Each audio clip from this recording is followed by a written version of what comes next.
Given how much success the Eagles had this past year and ultimately how young the roster was, there is a huge opportunity for some breakout seasons in 2025. So today, we will go over our top 4 breakout candidates for the Eagles and talk about why each of their successes is so vital to this team getting the job done again. We'll talk about all of it, but welcome into A to Z Philly. I'm RB. We started off with our boy Nolan Smith. That is right.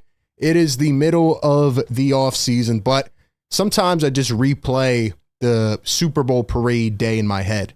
And I think about Nolan Smith and how turnt he was. This guy was off of it.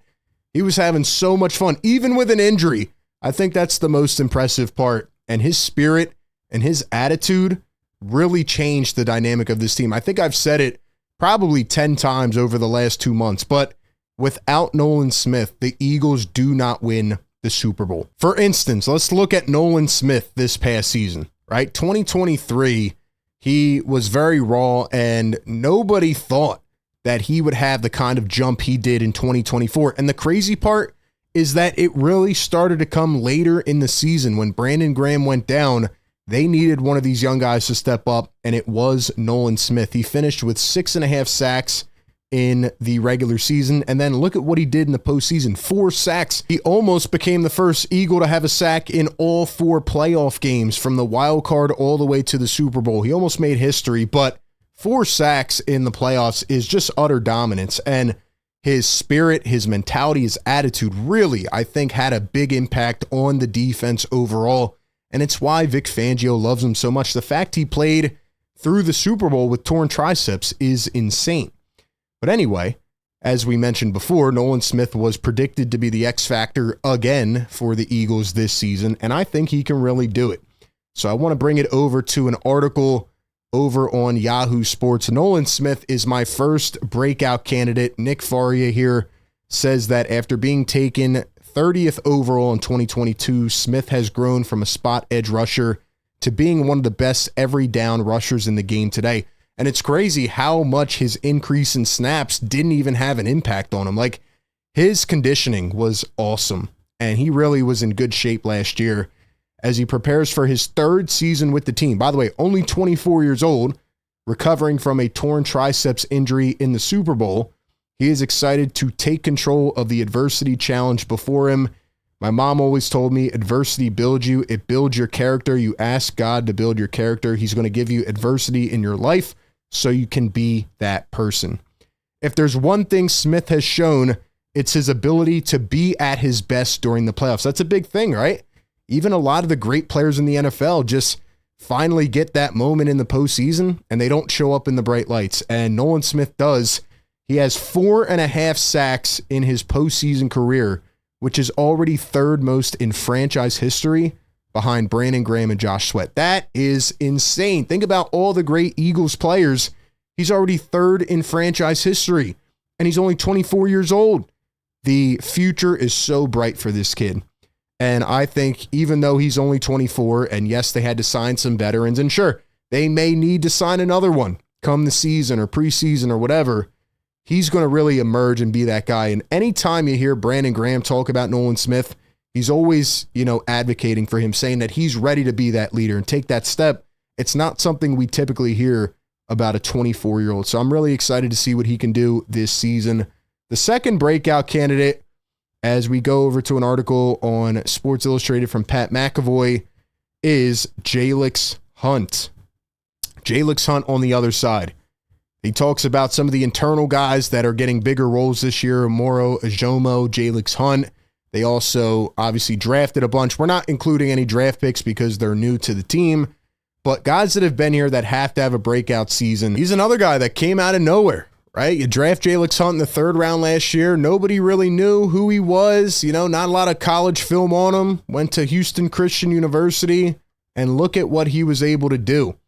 Eagles lose Milton Williams in free agency. They lose Josh Sweat. They trade Bryce Huff. BG is gone.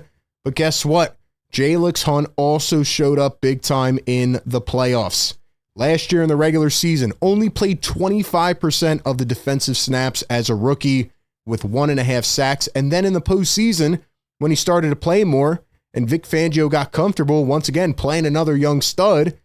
He notches a 1.5 sacks in the postseason. He matches his regular season total, and he had half a sack in the Super Bowl. So when the lights get bright on the biggest stage, you have guys that are already ready to step into that moment, which is just so huge. And it just goes to show the kind of culture that the Eagles are building. I talked about this a few days ago.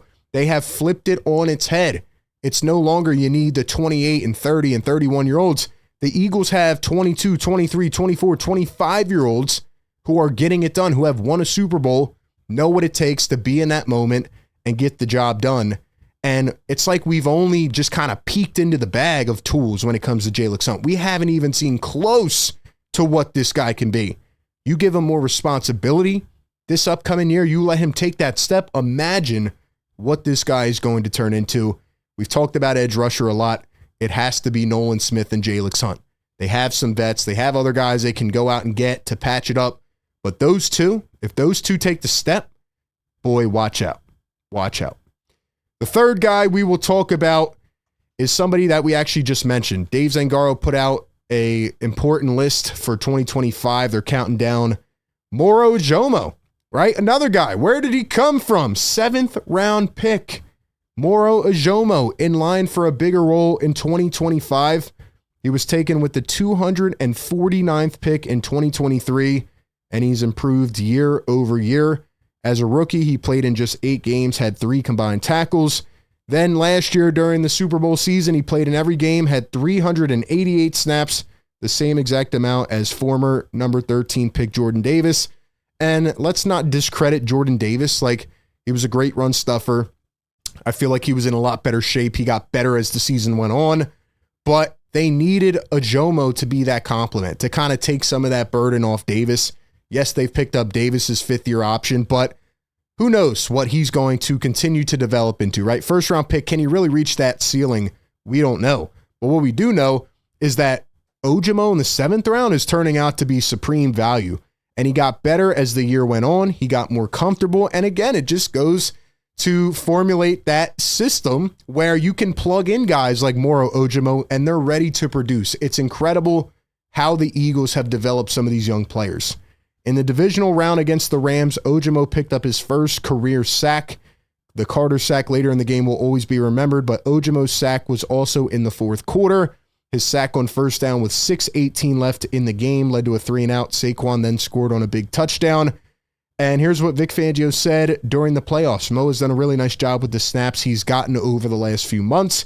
We have total confidence in him when we're in there, and nothing changes. He has some athleticism. He seems to show up. He was more disruptive in the postseason. 17 regular season games. He had 23 pressures at a 9.1% clip. Then it rose up to 10.9 in the playoffs. So I think that this is another guy you give more opportunity to. You think about Jalen Carter, who they're obviously going to pay this next season. Jordan Davis, they have to figure some things out. Guys like Ty Robinson can hopefully emerge as a rookie, and I wouldn't be surprised if he does. But Moro Ojomo's been here. He's been in the system. He's put in the work. He has developed. And if they can get some major snaps out of him this upcoming year, then the defensive line continues to look even more impressive than we can probably already imagine. So Moro Ojomo looks like a major steal. 42 players taken in the 23 7th round. Just 4 have played in more games, and only 2 have played more defensive snaps. So looking like an absolute steal. Ojomo says, I think one of the things I pride myself on is getting better every single year. I feel like that's been since I was in junior high. That is the plan. So shout out to Moro Ojomo. I believe in that guy. I really do. And lastly, maybe the biggest breakout candidate. We've talked about him a lot. It's Kelee Ringo. Eagles didn't go out and get Jair Alexander. They didn't go out and get anybody else. They are locked in on Kelee Ringo. And I am excited to see what he can do. Reed Blankenship says that Kelee has been ready. He's a great player, great athlete. Year number 3, he's just turning 23. I mean, the youth, I don't have to say it again. It's incredible what Howie Roseman has built. Ringo got some playing time in a disappointing year as a rookie. And then obviously the Eagles go out and they upgrade their cornerback position, right? They get Quinyon Mitchell and they pick up Cooper DeJean. They sign Isaiah Rodgers. So there just wasn't enough spots on the field But Christian Parker talked about the internal development. Dory Jackson is even impressed by Kelee Ringo. Here's what he had to say during OTAs. Quote, "What stands out most about Kelee, he's a freak of nature. Just his tangibles, being that tall, being able to have speed, his movements. We talked about his ability to maybe get a little bit handsy sometimes and go over the edge. But those technique things, like just learning by doing and getting more experience, is really going to help him out. He's 6'2", 207, ran a sub 440 in the 40-yard dash. He's been great on special teams, but now it is Kelee Ringo's time to shine. Like, this is your opportunity." And this quote right here from Kelee really kind of cements the confidence that he has. He says, "Talent only takes you so far. Coming into the league, seeing that talent, of course, can help you get to places where you want to go. But taking that next step of focusing on your technique, from the little things like stretching, learning the playbook, all different things that can help you get an edge overall besides your talent. That is the main thing I've been focusing on right now." I'm excited for this kid, man. I mean, if he steps up and the Eagles have two lockdown corners in Quinyon and Kelee Ringo, obviously DeJean's in that mix as well. I mean, how can this defense not be top 5 again? Just on paper, the guys that they have, they're young, they're athletic, they're not injury prone, and they continue to get better. And they have already won a Super Bowl being this young. So I think the future is so bright. If these 4 players step up, there's just no way that the Eagles will not have a successful season. But give me your thoughts down below. Who's your top breakout candidate? Who do you want to see step up for the Birds this season? Appreciate everybody for tapping in. Be sure to like, comment, and subscribe, and I'll catch you on the next one.